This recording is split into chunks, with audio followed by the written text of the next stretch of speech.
Irmãos, para a nossa meditação desta noite, nós vamos estar lendo em capítulo 6 de Mateus, do Evangelho de Mateus. É um texto muito conhecido, a partir do versículo 25 até o 34, que é o último versículo desse capítulo, né? Nós vamos falar sobre buscando o que é prioridade. Buscando o que é prioridade. Já que eu falei prioridade, né? Aqui é prioridade mesmo, tá, irmãos? Capítulo 6 de Mateus, a partir do verso 25, diz assim a palavra de Deus: Por isso vos digo, não andeis ansiosos pela vossa vida, quanto que haveis de comer ou beber, nem pelo vosso corpo, quanto que haveis de vestir. Não é a vida mais do que o alimento, e o corpo mais do que as vestes? Observai as aves do céu, não semeiam, não colhem, nem ajuntam em celeiros, contudo vosso Pai celeste as sustenta. Porventura não valeis vós muito mais do que as aves? Qual de vós, por ansioso que esteja, pode acrescentar um côvado ao curso da sua vida? E por que andais ansiosos quanto ao vestuário? Considerai como crescem os lírios do campo, eles não trabalham nem fiam. Eu, contudo, vos afirmo que nem Salomão, em toda a sua glória, se vestiu como qualquer deles. Ora, se Deus veste assim as ervas do campo, que hoje existe e amanhã é lançado ao forno, quanto mais a vós, outros homens de pequena fé. Portanto, não vos inquieteis dizendo, que comeremos, que beberemos, ou com que nos vestiremos? Porque os gentios é que procuram todas essas coisas. Vosso Pai Celeste sabe que necessitais de todas elas. Buscai, pois, em primeiro lugar, o reino e a sua justiça, e todas essas coisas vos serão acrescentadas. Portanto, não vos inquieteis com o dia da manhã, pois o amanhã trará os seus cuidados, e basta ao dia o seu próprio mal. Amém? Irmãos, eu tenho esse problema, preocupação. Então essa mensagem, como a gente aprende no curso, a mensagem tem que ser primeiro para nós, para depois nós pregarmos. E essa mensagem verdadeiramente me afeta, especificamente conduzida para mim, como para todos nós. Cada um tem seu jeito de lidar com as situações, nós sabemos disso, e eu sou preocupado. Às vezes eu admiro Maria porque ela é corajosa para fazer dívida. Eu falo, Maria, nós temos que segurar porque lá na frente o negócio está apertado. Mas esse momento que eu passei no pronto-socorro, irmão, de manhã cedo, Tainá foi trabalhar e eu vim com ela no carro e passei no pronto-socorro, ela nem sabe. Eu não estava bem. Até a doutora até ficou de vir aqui, eu a convidei para estar conosco, a doutora Tassiane. Ela disse que já veio aqui uma vez, não sei, talvez seja antes de eu estar aqui, mas eu a convidei para estar conosco aqui na igreja. Então ela disse que vinha, mas pode ser que venha outro dia, né? Então e ela falou, mediu, botou aquele aparelhinho no dedo, tá tranquilo, mediu a glicose, está boa, mediu a pressão de rapazinho novo e por aí afora. Então ela disse, o seu problema é mais psicológico, é preocupação. E se alguém disser que não tem preocupação com alguma coisa aqui, eu acho que é difícil. Sempre temos preocupação.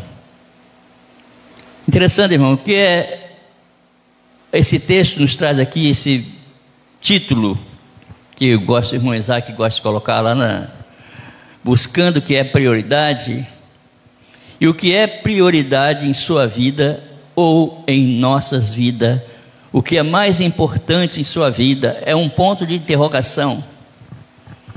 O que é mais importante? Hoje é domingo, ontem de manhã fui lá na Chris Holly, levei meu carro lá, estava com problema onde faz negócio no tanque ali na frente ali. Jarim conhece, onde bota aditivo, carburador, né? O Luciano também conhece, o motorista aqui conhece.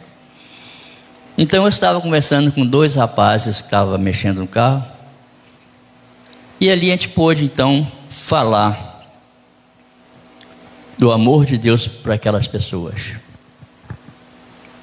Um confessou que estava fazendo um estudo na Memorial, na época de Marquinho, meu sobrinho que estava lá. O outro, a esposa é da Assembleia de Deus. E a gente pôde conversar enquanto trabalhava, a gente falando da palavra, mostrando, e eles sentiram que verdadeiramente estavam precisando. E eu imagino, irmãos, como é interessante e importante nós estarmos, eu, por exemplo, precisando estar me controlando e passando alguma coisa de útil para alguém. E aqueles rapazes, eu vi lágrimas nos olhos deles.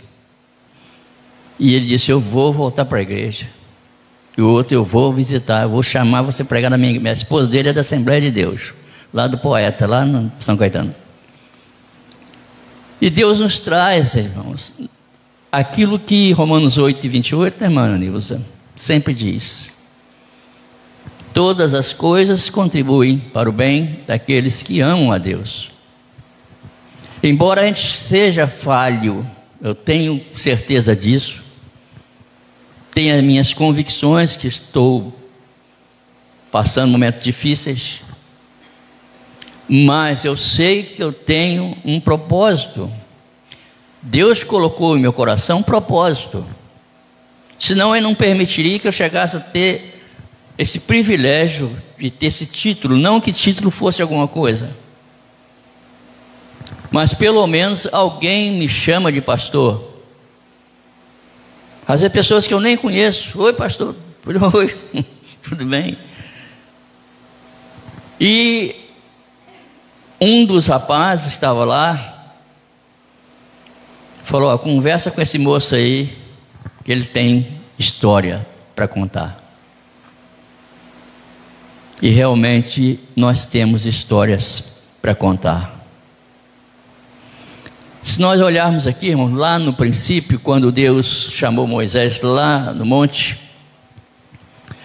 para redigir os 10 mandamentos, era para que aquelas palavras, aquelas ordens que foram dadas através de Deus, que o povo fosse conduzido dentro de uma norma, dentro de uma diretriz. E aqui também não é diferente, irmãos. O Antigo Testamento passou, a antiga aliança, veio uma nova aliança. E Jesus veio trazer agora uma nova esperança, um novo conhecimento, ou melhor conhecimento daquilo que se expressava anteriormente, para que as pessoas pudessem ter noção exata do que Deus verdadeiramente queria para a vida daquelas pessoas. Mas se nós olharmos lá no Evangelho de João, no capítulo 1, versículo 12, diz que veio para o que eram os seus, mas os seus não o receberam. Os judeus não o receberam, não entenderam que Jesus era o Filho de Deus. Mas existe uma saída. Ele disse: a todos quanto o receberam, deu-lhes então o poder de serem feitos filhos de Deus. Imagina só, irmãos, e eu disse isso para eles, no momento ali que eles estavam acabando de fechar, nem me cobraram nada, graças a Deus não tive que pagar nada. E ele falou, eu disse isso para ele, Deus dá a oportunidade, mas não força ninguém a querer. Se eu estou aqui é porque, pela graça, né, irmão Sebastião? Por que estou aqui? Por que estamos aqui? Pela graça, que significa favor que nós não merecemos, algo que nós não somos merecedores. E Jesus fez isso. O texto que a irmã Aparecida leu aqui, João 14, explica de certinho aquilo que realmente o homem necessita. Não se turbe o vosso coração, não andeis ansiosos. Deus está falando comigo, primeiramente, irmãos. É preocupante. Nós estamos tendo momentos difíceis no nosso país, a começar pelos nossos cabeças dirigentes, politicamente falando, e muitas vezes até espiritualmente falando. Deus quer que o homem seja mais um pouco humilde. Humilhai-vos debaixo da potente mão de Deus, para que a seu tempo Ele vos exalte. Reconhecer, irmãos, que nós precisamos, é muito difícil. Reconhecer que erramos também é muito difícil, porque sempre vemos o erro dos outros, mas esquecemos de olhar às vezes o nosso. Por isso vos digo, não andeis ansiosos pela vossa vida, pelo que haver de comer, de beber. A irmã Vanessa falou sobre o arroz aqui, né? Eu perguntei, mas às vezes era arroz puro ou tinha um bifezinho no lado para poder ajudar, né? Que é um bifezinho ali bem fritinho, né? Eu prefiro, né, irmã Jocilane, só uma brincadeirazinha, bife ali na mesa ou bife à milanesa, né? Eu prefiro ali na mesa, porque se tiver a milanesa e não tiver na mesa, não adianta, né? Então nós imaginamos isso, irmãos. Mas é interessante esse jeitinho das crianças aí do arroz, porque realmente arroz significa alimento, né? E a palavra de Deus é o nosso alimento. Jesus diz que Ele é o pão da vida. Aí nós temos lá a transubstanciação, é algo que se transforma, né? A substância se transforma, não é? A consubstanciação é como se fosse, não é? A Bíblia é muito clara, é apenas como se diz, irmão Luciano mesmo, lembrança, né? É uma memorial. Obrigado, irmã. É a palavra que eu queria lembrar. É a memória, né, que às vezes não está falhando. É um memorial. Está escrito, irmãos. Não tem como fugir da palavra de Deus. Ele traz para nós aqui, irmãos, coisas necessárias. Jesus nos dá a resposta. Tudo pode ser necessário, mas nada é mais e mais prioritário do que o reino de Deus. Nós precisamos nos alimentar? Precisamos. Precisamos nos vestir? Precisamos. Precisamos de tomar um remédiozinho de vez em quando? Eu tomo meu remédio diariamente. Precisamos. Mas há algo mais importante que tudo isso, irmãos. Por 2 vezes aconteceu esse caso comigo. Uma vez foi lá em Bananal, irmão Luciano, que estava pregando lá, e eu tive que sair do púlpito e apaguei. E outra vez foi agora, quarta-feira passada.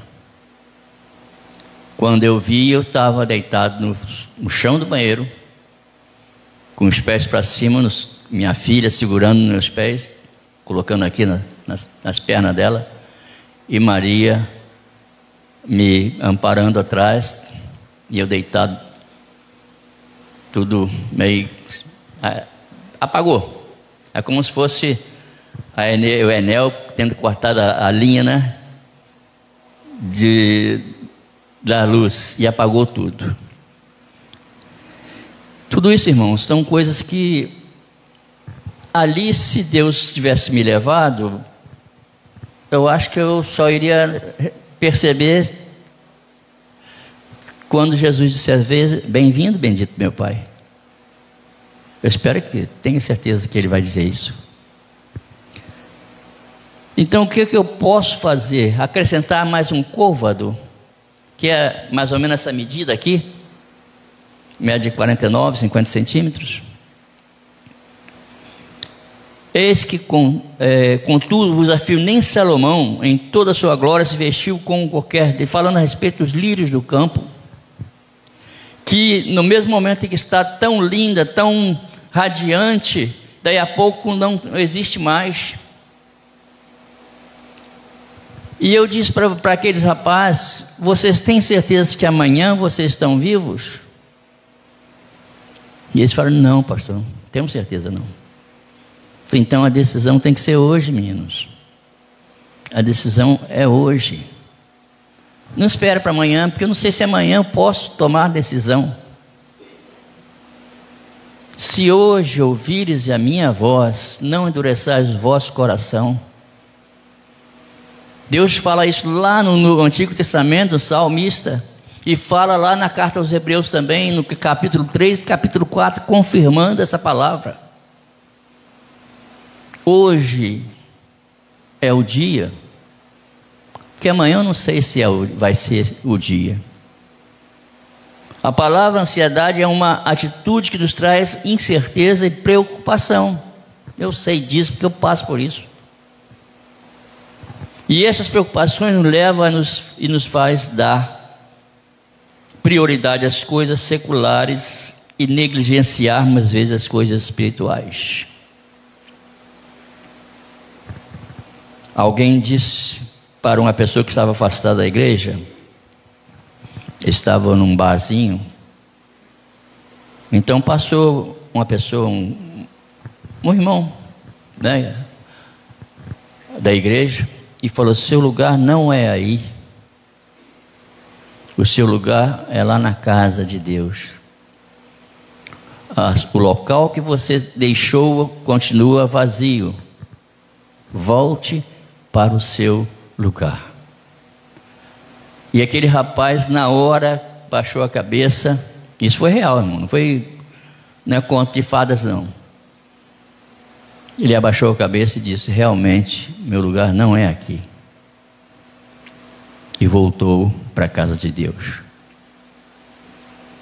porque não há lugar melhor. O salmista diz isso lá no Salmo 70, se não falha a memória.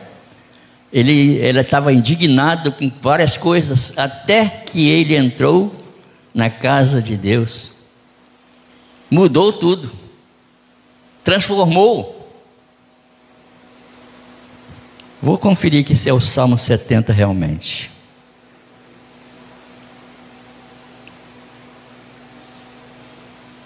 Vamos ver aqui, irmão, só para a gente confirmar.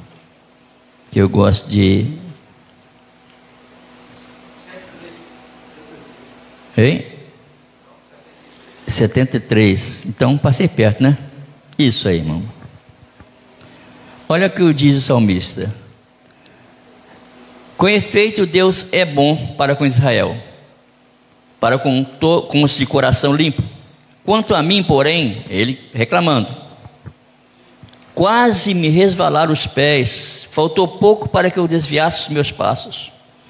Pois eu invejava os arrogantes, ao ver a prosperidade dos perversos. Para eles não há preocupações, o seu corpo é sadio e nédio. Não partilham das canseiras dos mortais, nem são afligidos como os outros homens. Daí a soberba que os cinge como um colar, e a violência que os envolve como manto. Os olhos saltam-lhe da gordura do coração, brotam-lhe fantasias. Motejam, ou seja, zombam, zombaria, falam maliciosamente da opressão, fala com altivez contra os céus, pesando a boca, e com a língua percorre a terra. Por isso seu povo se volta para eles, nem por fonte que bebe os lagos sorvos. E diz: como sabe Deus? Acaso há conhecimento no Altíssimo? Eis que são os ímpios, e sempre tranquilos aumentam suas riquezas. Versículo 17: até que entrei no santuário de Deus, e atinei com os fins deles. Tu certamente os põe em lugares escorregadios, fazes cair na destruição. Falando daqueles que estão afastados da casa de Deus, está lá. Como os sonhos, quando se acorda, assim o Senhor, ó Senhor, ao despertares, desprezarás a imagem deles. Lá no finalzinho, versículo 25: quem mais tenho eu no céu? É uma pergunta para si. Não há outro em quem eu me compraza na terra. Ainda que a minha carne e meu coração desfaleçam, Deus é a fortaleza do meu coração, a minha herança para sempre. Não adianta querer fugir da presença de Deus. Não tem como fugir. Alguém disse que um soldado estava no quartel e ele se viu o exército, voltou para sua cidade e falou com os amigos, com as pessoas: ninguém no quartel sabia que eu era crente. Aí alguém falou: você me perdoe, você fez um negócio inverso. Todos deveriam saber que você era um crente. Porque adianta eu falar que sou crente e não testemunhar, não falar do amor de Deus para aqueles que necessitam, mostrar que há um Deus que nos ama, nos traz de volta ao seu colo, nos aceita do jeito que estivermos, assim como aquele rapaz estava lá cuidando dos porcos e voltou, o seu pai o abraçou, o beijou, mandou colocar roupas novas, um anel no seu dedo, calçou alparcas novas, matou um bezerro cevado e disse que aquele filho estava perdido, foi achado, e aquele filho estava morto e reviveu.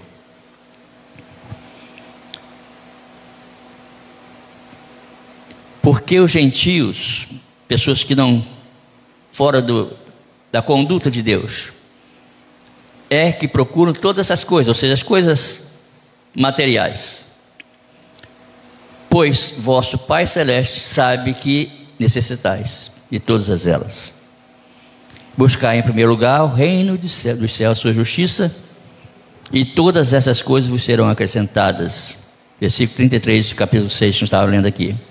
Portanto, não vos inquietais com o dia de amanhã, pois o amanhã trará seus cuidados, basta a cada dia o seu mal.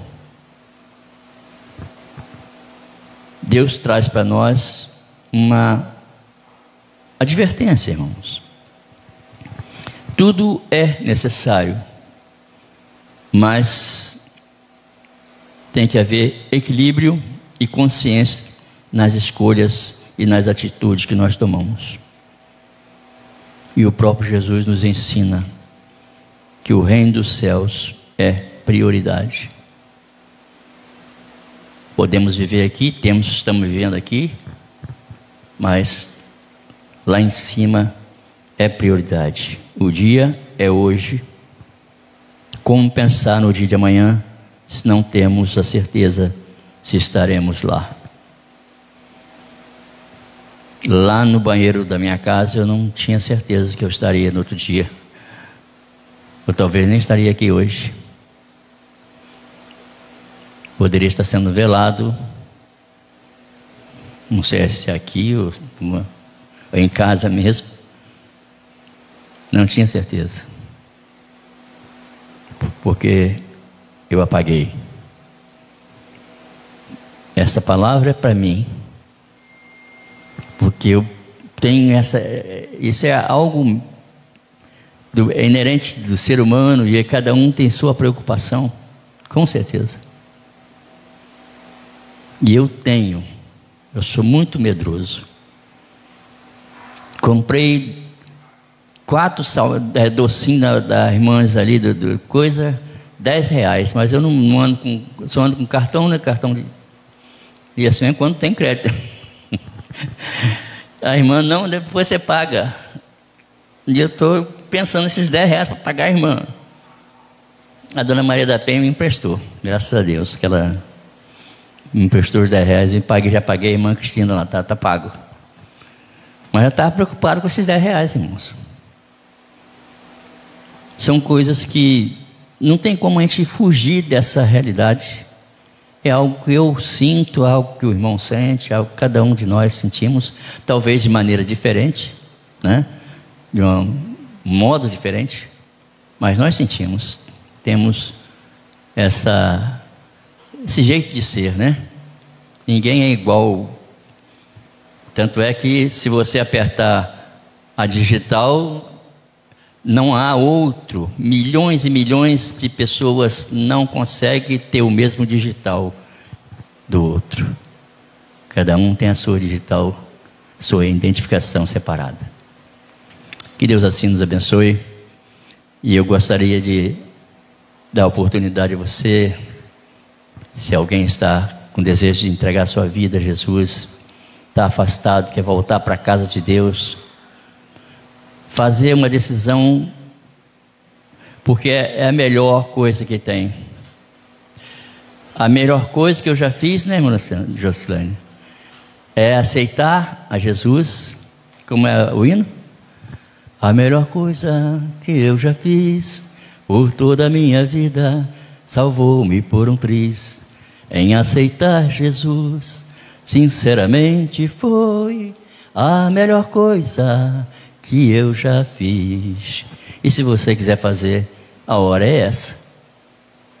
Deus quer te abraçar. Deus quer mostrar o seu amor. Mas é necessário que você faça a sua decisão, porque ela é pessoal. Ela é individual.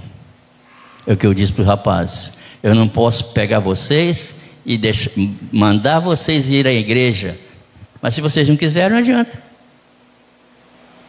Tem que ser algo que o coração deseja.